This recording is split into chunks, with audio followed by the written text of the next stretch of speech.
Everyone tells you to let go, but what does it actually mean?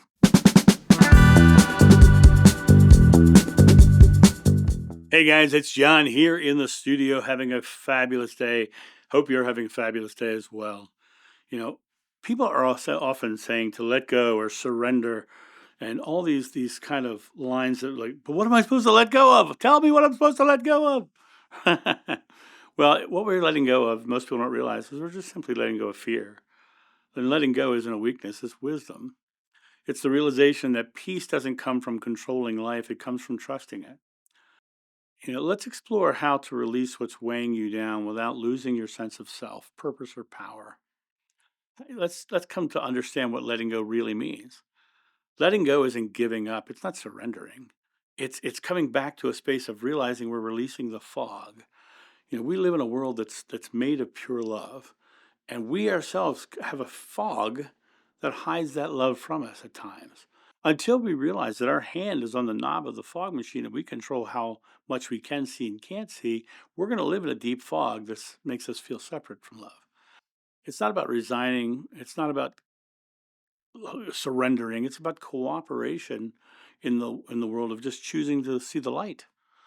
You stop fighting reality and you start flowing with love and compassion.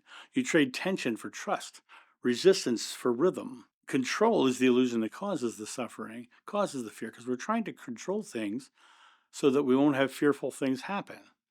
We think control equals safety, but it actually equals exhaustion. We're working or so hard. The more you try to control, the more anxious you become because now it's like juggling 52 objects. You've got so many things going on, and it's now your body is just suffering because of the anxiety and the stress. But true strength lies in flexibility, not rigidity. Why do we hold on in the first place? The fear of uncertainty. All fear can be broken down to the negatively focused uncertainty. We can break it down to negatively focused uncertainty. If I let go, this horrible thing is going to happen. And we attach to the identity of who I am with this role, this job, this belief, or this person. We create these parameters that are like velvet cage. Instead of jumping out of the cage and flying, we're managing what's in what we have to do to keep ourselves feeling not as anxious. But you can open the door and fly at any time. We get comfortable in our cages because we understand the cages, not because there's not an open sky outside to fly in. And it starts to become an addiction to fixing. If I just try harder, if I can make this work. If I just do this, if I get to the next level. The paradox of releasing all that is when you let go, you gain clarity. The fog goes away, and the room of love shows itself. When you stop grasping, the right things naturally remain. You know, Occam's razor says, given all the simplest solution is usually the right one. Well, the simplest solution is to not be fearful, to live in love, live in compassion, live in the outcome. You know, Thought by thought you forge your destiny, therefore, to keep your mind on the positive rather than the negative is considered the austerity of the mind. The Bhagavad Gita had it right. Surrender the fearful things, release the negative things. Keep your mind on the positive rather than the negative. Ask yourself, what am I still gripping that has already let go of me? What am I holding on to that is giving me this sense of dread, this feeling of stuck?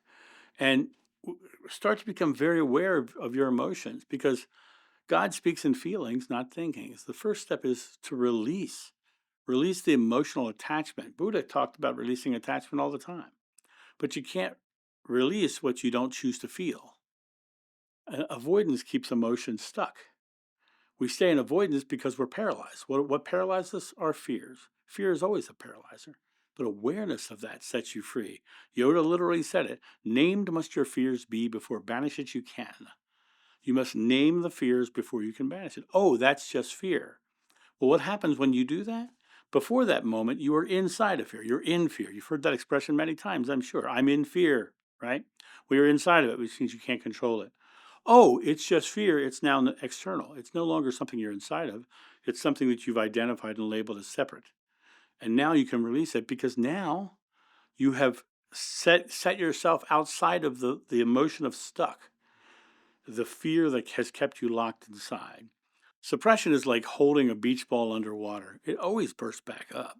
It always pops back up and flies in the air. And you know, feeling your feelings isn't indulgent, it's intelligent.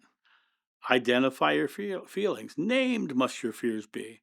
The physiology of release is to simply let those negative emotions go. Emotions are energy, they're chemical, they're hormonal, they're vibrational. And when you allow emotion to move, you literally change your own physical chemistry. Tears, laughter, sighs, breath are the body's natural release valves. I tell people to exhale all the time. It's something you do all day long anyway.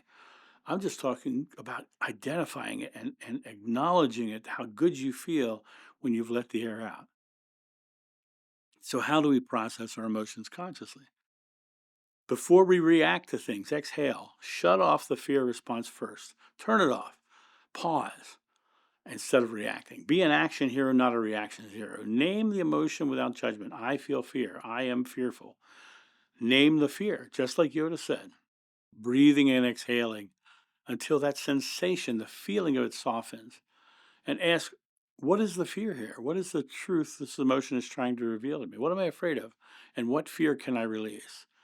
The danger of spiritual bypassing is saying that everything's fine, but not acknowledging that you had a fear, not releasing the fear. The Buddha said the secret to enlightenment is the eradication of fear. And when you suppress it, you're denying your humanity. Real spirituality embraces the full spectrum of human experience. You can't transcend what you won't acknowledge. So each night, every day, every moment, riding the bus, in your car, ask yourself, what am I still carrying that doesn't belong in tomorrow? What is my tomorrow going to be? Breathe it, live it, laugh it. Everything else fades and it becomes so much easier and lighter. Your world becomes more streamlined because now you're not carrying the anchors of fear that are holding you back. You let go of the attachments and the expectations. And attachment is love with conditions. Freedom is love without conditions. The moment you try to process something fear enters, you stop enjoying the experience and you start defending it. And now, a quick word from our sponsor Coffee Time with John.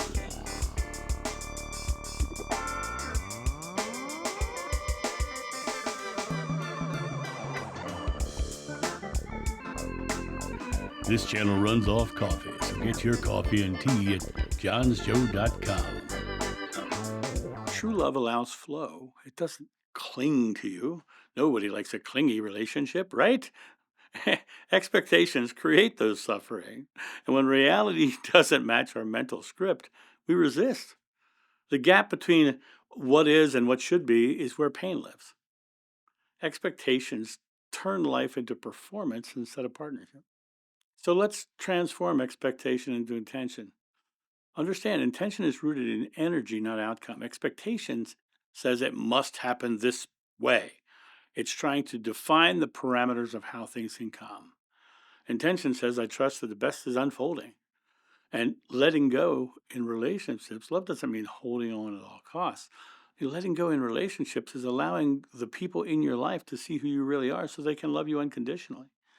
If you're wearing a mask to hide, to fit in, to live in the cage of an experience, then you're going to live in that cage because the people are reacting to the cage, to the mask. You know, love does not mean holding on at all costs. Sometimes letting someone go is the most loving act you can do for them and for you. People are like seasons, not possessions. Cherish them. Don't cage them. Hold them out. Let them understand that you love when the leaves change. The more you love them in those moments, the more your love is emboldened. The more they love you purely without the fear and anxiety because they feel accepted. The tighter you squeeze, the more it slips through your fingers. The looser your grip, the more it stays with you naturally. You can find your freedom in uncertainty. Uncertainty isn't chaos, it's the creation in progress. Life's greatest transformations happen in the unknown. When you don't know what's next, you're most open to the miraculous. How the mind fights uncertainty is the brain craves predictability. It equates known with safe. But all growth happens beyond the comfort zone. There is no great outcome that has ever been achieved without some risk. You have to begin to trust that it's happening, but no trust is developed if no risk is taken. The ego's fear of uncertainty is really fear of losing control. It's reframing uncertainty that makes your life adventurous, makes your life fun. If you replace what if it goes wrong with what if it becomes beautiful, or it is becoming beautiful, I'm receiving a joyful life surrounded by people I love who love me in return, you're going to have more opportunity to receive that life. And curiosity is the antidote to fear. The unknown isn't empty, it's full of unlimited potential. And that unlimited potential comes to us through our beliefs, through our thoughts, and by staying positive. Building trust in that positive future is building trust in the flow of life. Look back at times when losing control led to something better.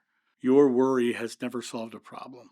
Realize you've always been guided, even through detours. Faith isn't belief in a deity, it's confidence in love's intelligence. You can release the need to know and rest in the knowing that it's all well. You can release all of the rest without losing yourself. Release doesn't mean submission. Submission says I'm powerless. Release says I'm part of something greater. It's an act of conscious participation, not passivity. The balance between flow and direction is that you can hold intention while releasing control of an outcome. Your job is not how. Your job is to ask, believe, and receive. Think of it like sailing. You set the sail, but you don't control the wind. You're co-creating, not commanding. How do we maintain boundaries while releasing, while letting that awareness grow? Letting go doesn't mean allowing harm or disrespect. Someone's harmful or disrespectful, that you're not supposed to be there and let them treat you that way. Healthy detachment still honors your worth. I love the phrase, that's theirs, not mine, because when someone comes up with me angry, frustrated, and trying to be disrespectful, I don't let that into my core. I let that go. And it honors your own self worth, and you're part of God too. If you're part of God and no part of God is unworthy, then why do you think you are? We're not worthy of getting that love as well, or giving yourself that love. You can release the ego attachment to being right. The need to be right is just a subtle form of control. You don't need to be right. You only need to be right for you. But the idea of needing to be right in confrontation with others, you're actually just trying to control them. And they're allowed to walk their own path. Spirituality truly is a personal journey. And when you let go of winning, you make space for understanding. Peace is more valuable than victory. Self trust is the root of all awareness. You trust that it's there. You trust that it's there, and that you have the power within you. And when you trust your own strength, this release feels safe. You no longer are holding on to the life raft. You can let go of all of these things that you think have been your life preserver, when in reality, you are the drop in the ocean, and the ocean is love itself. And you can let go of the things that make us feel buoyant and become part of it. You can make releasing or letting go a lifestyle and not a crisis response. Don't wait for breakdowns to practice surrender. Release small things daily. Tension, judgment, impatience. Let them go. Let them fly off. These micro releases build emotional resilience. They build trust. Trust is developed by results over time. So you have to be releasing things to trust it. Choose forgiveness. Let go. Forgive. Means give love first. It's the highest form of letting go. If you're being loved and you're letting the world be forgiven of any issues, then you have the ability to then go, okay, cool, that crap's over. We're now doing this. Forgiveness isn't excusing what things have been done. It's about choosing freedom and setting a new intention, a new horizon to sail to. When you forgive, you cut the energetic cord that binds you to pain. We live in this reaction moment to our past. The Bible literally says, become as a child to enter the kingdom of heaven. Well, a child has no past. Become like the child. You can't carry resentment and peace in the same heart. Playfulness and humor, like a child, is spiritual release. Laugh at your own seriousness. It's sacred work. Well, yeah, I can't believe I thought that. That's crazy, right? Laughter melts control faster than effort. Joy is the natural result of releasing. The simple effect of living lightly creates ripples. And when you let go, others feel safe to relax too. Your calm becomes contagious, and the collective heals through individuals choosing ease. There's a Zen proverb that says, "Let go or be dragged." Let go or be dragged. Simplicity often carries the deepest truth. My friends, letting go isn't something you do once. It's about moving through life with grace. It's the art of trusting love more than fear. It's flow more than force and presence more than planning. When you stop gripping, life starts giving. You don't lose yourself in release. You find yourself beyond the resistance that you're creating through holding on, through gripping.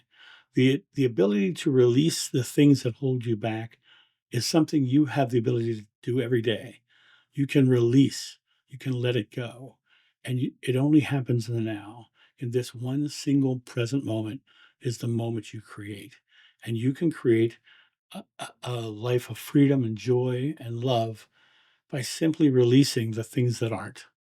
And that's my thought on this. You guys have a great day, and I'll talk to you soon. See ya. Bye.